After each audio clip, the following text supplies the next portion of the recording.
This car was so fast, they had to limit it on purpose. In the late 2000s, Bugatti drops the Veyron Supersport, 1,200 horsepower, quad turbos. This wasn't a car, it was a physics experiment. They took it to a test track in Germany, flat out, no limits. The speedometer kept climbing, 250, 260, 267 miles per hour. That made it the fastest production car on Earth. But there was a problem nobody expected. The tires literally couldn't survive that speed for long. At full velocity, the tires would start breaking down from the inside. So Bugatti did something insane. They electronically limited the car to protect it from destroying itself, meaning the car you could actually buy was slower than what it was truly capable of. A machine so extreme, even its creators had to hold it back. What do you put inside a 240 miles per hour engine to keep it from destroying itself? In the 90s, McLaren built a car with zero compromises. No turbos, no traction control, just a raw V12 and the obsession to be the fastest thing on the road. They pushed it to 240 miles per hour during testing, and the engine bay started cooking itself alive. Heat was destroying the car from the inside out. Engineers tried everything. Better vents, stronger materials, nothing worked. Then someone had an insane idea. It was expensive, it was unconventional, and everyone thought it was crazy. But it worked. Temperatures dropped. The car survived. In 1998, the McLaren F1 hit 240.1 miles per hour, fastest production car on the planet, a record that stood for 7 years. The secret? They lined the engine bay with real gold foil. Because gold reflects heat better than anything else on. Before Lamborghini built supercars, it built tractors. And the reason it switched? A personal insult from the one man Ferruccio respected most. In the 1950s, Ferruccio Lamborghini was already rich. Not from cars, from tractors. His agricultural company was thriving, and he used that money to buy the best vehicles alive, including a Ferrari. But the clutch kept failing. Over and over again. So he went straight to Enzo Ferrari himself, and Enzo didn't want to hear it. He looked at Ferruccio and basically said, "You're a tractor man. Leave the cars to me." Ferruccio didn't argue. He didn't complain. He went home, hired Ferrari's own engineers, and built a car from scratch. Not to match Ferrari, to embarrass it. More refined, more comfortable, more powerful. The first Lamborghini debuted in 1963. The automotive world hadn't seen anything like it. Enzo never apologized. But the scoreboard did it for him. One dismissal, one decision, one of the most iconic car brands ever built. The next time someone tells you to stay in your lane, remember what Ferruccio did with his. This Corvette was so controversial, it almost killed the Corvette forever. In 1983, Chevrolet was preparing the next generation's Chevrolet Corvette C4. New design, new tech, full overhaul. But right away, problems started stacking up. Electronics failing, ride quality issues, and it couldn't even pass emission standards. Everything was falling apart. So Chevy made a decision no one expected. They killed the entire 1983 model year. No launch, no release, no Corvette. A full year erased. And it got worse. Most of the 1983 prototypes were destroyed, scrapped completely like they never existed. Except one. One survivor slipped through, and today it's preserved at the National Corvette Museum. But here's where it flips again. Chevy didn't give up. They went back, fixed everything, rebuilt the entire program, and rushed out the 1984 Corvette instead. And it worked. The Corvette came back stronger, cleaner, and more refined than ever. But that missing year? It never left the story. Because in the middle of failure, Chevrolet almost erased one of its most iconic nameplates forever. This Ferrari was so extreme, most people couldn't handle it. In 2003, Ferrari dropped the Ferrari Enzo. Named after the founder, limited, untouchable. On paper, insane.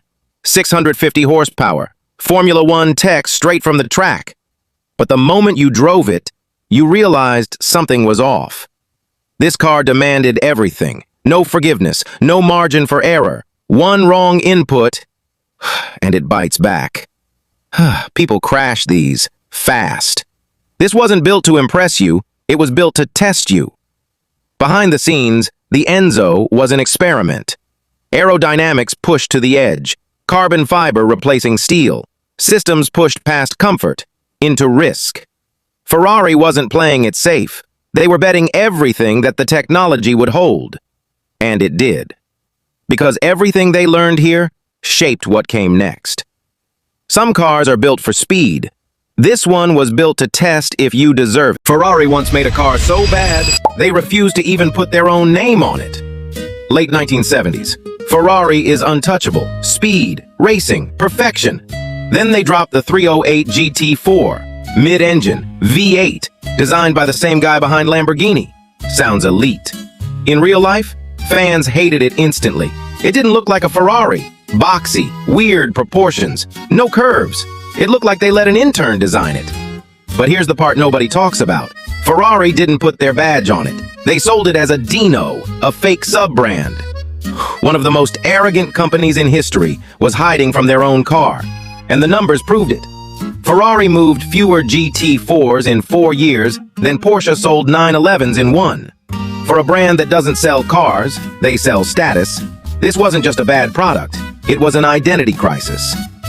Eventually, they slapped the Ferrari badge back on it, tried to quietly fix the damage.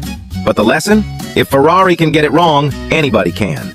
Even the greats aren't immune. Aston Martin made a move so bad, it nearly destroyed their reputation. At the time, strict European emissions laws were closing in fast. Their lineup?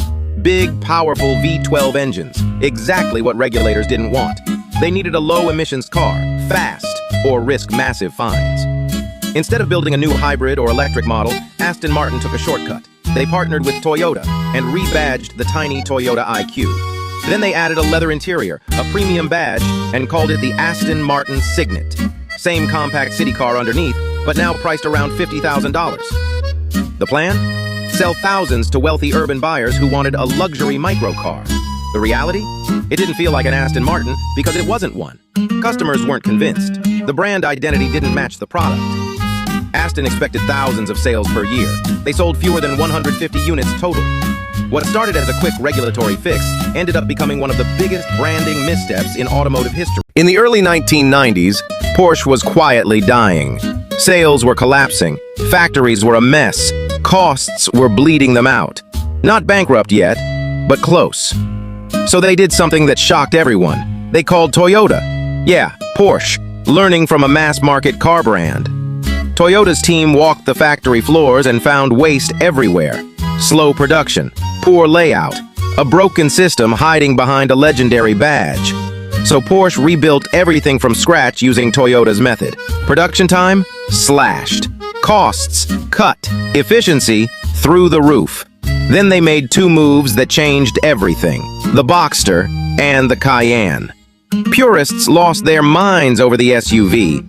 But that sellout decision, it saved the entire company. Today, Porsche is one of the most profitable car brands on the planet, all because they were willing to be humbled before they were finished. Ego doesn't build empires. Admitting you're wrong does. BMW built an engine straight out of Formula One, and it nearly killed the brand. Early 2000s, BMW was in a war. Mercedes, Audi, everybody chasing horsepower. So they dropped a V10 into the M5, F1 inspired. 507 horsepower. On paper, untouchable. In real life, owners were getting $10,000 repair bills. The engine that was supposed to make BMW legendary was making them a punchline. People stopped recommending the brand entirely. So BMW did something their fans hated. They shrunk the engines, added turbos, killed the V10. Forums exploded. BMW lost its soul. But those smaller engines? Faster, more reliable. Best-selling in BMW's history. The move that almost ended them is exactly what saved them. And BMW knew something most brands never learn. Sometimes the bravest thing you can do is shrink. In 2008, Elon Musk wired his last personal dollars into Tesla to keep it alive. Not investor money, his own. Tesla and SpaceX were both collapsing at the same time. He had enough money to save one, not both. He was in talks with Google to sell Tesla outright, borrowing money from friends just to cover rent. SpaceX was on its fourth rocket launch, the last one they could afford. It worked. Tesla closed a funding round on Christmas Eve 2008, hours before the company would have been finished. Both survived by the thinnest margin possible. Today, Tesla is worth over $1 trillion. SpaceX is the most valuable private company on Earth. Miss that funding round by a day, none of it exists. The difference between legacy and failure? Surviving long enough for the brakes to go your way.